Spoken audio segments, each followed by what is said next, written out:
যখন কোন বান্দা কোন একটি ভালো কাজের নিয়ত করে, আজকে দুনুর মাদ্রাসা ময়দানে অথবা স্কুল ময়দানে বড় একটি মাহফিল হচ্ছে, আল্লাহ তাআলার কোরআনের তাফসীর করা হবে, আজকে সকালবেলা থেকে আমি প্রস্তুতি গ্রহণ করেছি, সাথে সাথে প্রস্তুতি নেওয়ার সাথে সাথে নিয়ত করার সাথে সাথে আল্লাহ পাক রব্বুল আলামিন বলেন, ও আমার সম্মানিত ফেরেশতারা, আমার বান্দার আমল নামার মধ্যে একটি সওয়াব লিখে দে। সুবহানাল্লাহ। যদি আমার বান্দা ওই পুণ্যের কাজটা করে, ওই ভালো কাজটি করে, ওই সওয়াবের কাজটি করে, আল্লাহ পাক রব্বুল আলামিন বলেন, ওই পুণ্যের কাজ করার কারণে, ওই ভালো কাজ করার কারণে যে সওয়াবটি লিখেছিস, ওই সওয়াবের মধ্যে আমার এই বান্দার জন্য 10টি মর্যাদা মেরে দে। সুবহানাল্লাহ। ওই সওয়াবটি 10টি মর্যাদায় পরিণত হয়ে যাবে। সুবহানাল্লাহ। আর যদি কোনো কারণবশত আপনি ওই নিয়তটা পরিপূর্ণ না করতে পারেন, তাহলে আল্লাহ পাক রব্বুল আলামিন বলবে, বান্দারে, ও ফেরেশতারে, আমার বান্দার যে একটি নিয়তের কারণে যে সওয়াবটি লিখেছি, সেই সওয়াবটি কাটিস না।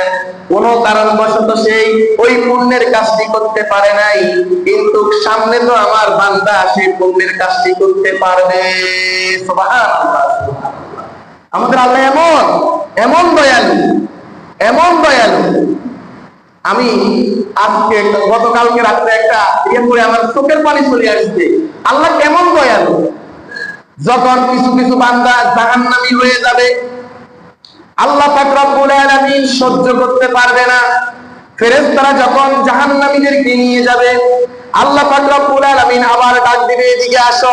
সুবহানাল্লাহ বলেন, বান্দারে, দুনিয়াতে তুই ভালো কাজ করতে পারিস নাই, অন্যায় অপরাধ করেছিস, গুনাহের কাজ করেছিস, এত কিছু করার পরে এত নাফরমানি করেছিস, তোকে জান্নাত দেওয়ার কোনো স্কোপ নাই। দেখ তো তোর মনে পড়ে কিনা কোন একটি পুণ্যের কাজ করেছিস কিনা।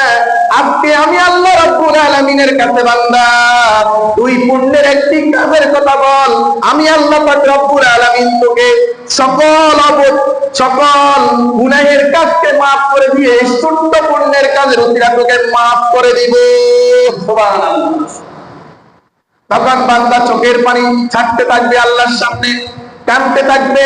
আল্লাহ রাসূল বলে, এত কাঁদা কাঁদেন, আল্লাহ পাক রব্বুল আলামিন বান্দার মুখের দিকে তাকিয়ে থাকবে।